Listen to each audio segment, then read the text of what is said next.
The world revolves around petroleum. More broadly, rather, you could say the world revolves around energy and the acquisition of resources. No matter how complex of a modern economic puzzling system we've created on top of these things, the general economy and the daily functions of the world are inherently still somewhat of a grand illusion that exists on top of and is propped up by these two fundamental things. Because at the bottom of any economic or societal pyramid that you categorize things into, it is energy that allows things to be done and moved, and it is raw material natural resources that allow things to be made. Now, the most important of all these, of course, the one that essentially modern civilization is inherently founded upon and tied to, is petroleum. Liquid hydrocarbons. Fossil hydrocarbons, at that.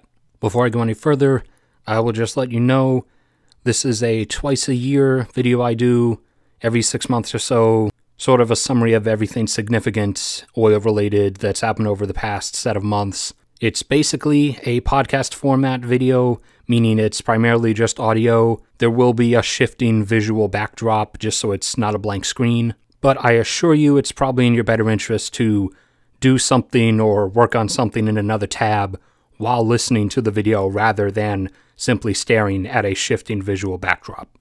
So, since the previous one I made in the summer, quite a bit has happened, as quite a bit always does. Globally, we crossed over the line in late summer, early fall. The world crossed over into triple digits, over 100 million barrels per day of oil consumption. And as of right now, as the end of the year approaches, we are sitting right between 100.4 and 100.5 million barrels per day. While oil production globally was at pace with increasing demand up until the last couple months, where it began to shoot up and overtake it by about 1%. Global oil production reaching between 101.4 and 101.6 million barrels per day. Now, this was primarily because of a mixture of two things. The first being most of the member nations of what we'll just call OPEC and friends, shifting over from just ceasing their production cuts that they were previously implementing and shifting over into pumping at overdrive, with Russia bringing itself up from 10.5 up to 11 million barrels per day, Saudi Arabia taking themselves up to 11.1 million barrels per day, Iraq continuing to develop its reserves and taking itself up to production levels it was never previously allowed to reach under prior governments, getting up to most recently 4.8 million barrels per day, and with additional operations and developments set to take it up to 5.3 million barrels per day by the end of next year. The United Arab Emirates bumping up even to 3.3 million barrels per day, pushing the boundary limits of its plateau capacity. And then, on the other hand, you also had restored production from nations that had previously taken a severe drop. The primary being Libya, after years returning to over 1 million barrels per day of production, reaching 1.3 in fact, and Nigeria finally almost recovering completely from the massive militant attack that a lot of its oil facilities suffered, and now nearly coming back from 1.4 back up to 2 million barrels per day. Now, there were also more natural, gradual production increases, a lot primarily coming from the United States, and within that, most of which coming pretty obviously from the Permian Shale. Permian Shale oil production climbing by about 500,000 barrels per day since the middle of the summer. Permian Shale at the moment being at 3.73 million barrels per day, likely to peak between 5.8 and 6.2, probably around 6.1. The U.S. in total at the moment being at about 11.6 million barrels per day, likely to peak between 13.4 and 13.7.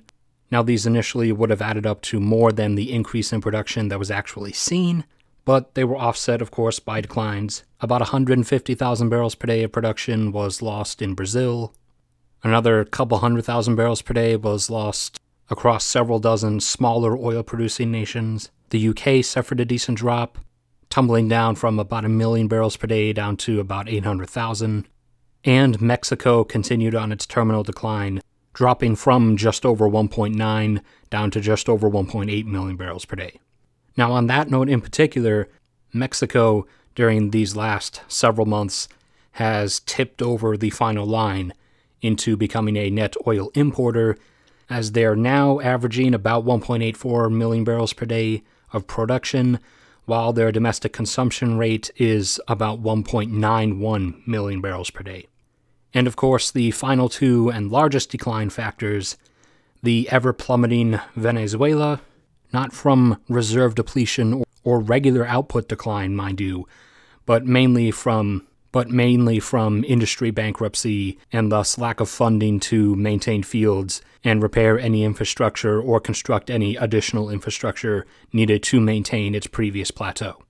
So Venezuela continued to drop and has now, as of the most recent reports, fallen down to 1.14 million barrels per day. While finally Iran, with renewed sanctions now in effect, has been lowered from 4 million barrels per day down to 2.95. So all of those and smaller data matters put us at the relative current balance that I said at the beginning, and has brought the price of oil slowly staggering down over the last several months from around $70 a barrel down to under $45 a barrel because of that roughly 1 million barrel per day production versus consumption gap. However, the price is almost certainly going to rebound in the coming months of the new year, as that gap is going to be removed by a combination of several factors as usual. The first being a loss of 300,000 barrels per day of production from Canada, as the province of Alberta,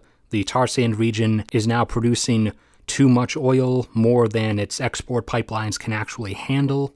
So until the first of the additional pipelines and added export capacity are finished in the second half of this coming year, 2019, Canada is having to shut down about 300,000 barrels per day of production. Libya also, because of more internal problems and the seizure and takeover of one of its primary oil fields, is also going to be losing about 300,000 barrels per day of production for at least the foreseeable couple months going into 2019. And OPEC and friends have agreed to another shorter than previous round of production cuts, originally planned to be over 1 million barrels per day. However, with the loss of production in Canada and now Libya, they decided to reduce it to just about 1 million barrels per day. So as they implement those in the first month or two of 2019, that combined with those other production losses will temporarily bring global production down to about 100 million barrels per day, while global consumption continues to climb, likely exceeding 101 million barrels per day by the summer, at which point those 300,000 barrels per day of lost production from Libya will most likely be restored, which would put production at 100.3. A safe estimate of another 400,000 to 500,000 barrels per day of production will likely be added from the U.S., which would of course put the production number at 100.8 or so. And by the halfway point of the year, the first half of that 500,000 barrels per day of additional production expected from Iraq will likely be in place. Thus, if the OPEC production cuts are still in place at the time, by the summer of 2019, we'll have global oil consumption and production right back in relative alignment, and we'll have provided a 6-month period or so where more was being consumed than produced, thus allowing 6 months for excess amounts and storage inventories to be drawn down a little bit, and thus also allowing for the hopeful price recovery. Now, launching off of that, there's been a drastically reduced rate of oil exploration over the last several years since the first price collapse in 2014 or so, as obviously extremely reduced prices leave the industry with less spare budget to throw at exploration adventures, which, apart from generally desiring profits, is actually one of the more somewhat discreetly urgent reasons why the industry needs higher prices to resume and continue. Because, as is probably well known by now, all that's left out there to be found and discovered, regardless of how large the reserves are, they are all either offshore or extremely unconventional sources, which are obviously much more expensive to develop than regular sources. Now, despite the lack of high prices since 2014, with the exception of the period from last November up until October of this year, exploration has still gone on to an extent. A lot of exploration, for example, has been carried out offshore of the small South American nation of Guyana, where one large field after another has been discovered out there. I believe the total amount of reserves discovered at this point is up to about 8 billion. Not all exploration has gone as well as that of offshore Guyana. For example, in Guyana's neighboring nation of Suriname, it was expected after all those discoveries in Guyana that they would find similar things in Suriname, and obviously the tiny poor nation of Suriname was hopeful for that as well. However, numerous exploration efforts turned up nothing. Several new fields were also discovered in the ultra-deep sections of the Gulf of Mexico. A number of smaller fields were discovered offshore of Norway, in Norway's northern waters, the Barents Sea, and their Arctic waters. A 170 million barrel field was discovered offshore of northwestern Australia, several small fields, and then a potentially up to 200 million barrel field were discovered offshore of Angola.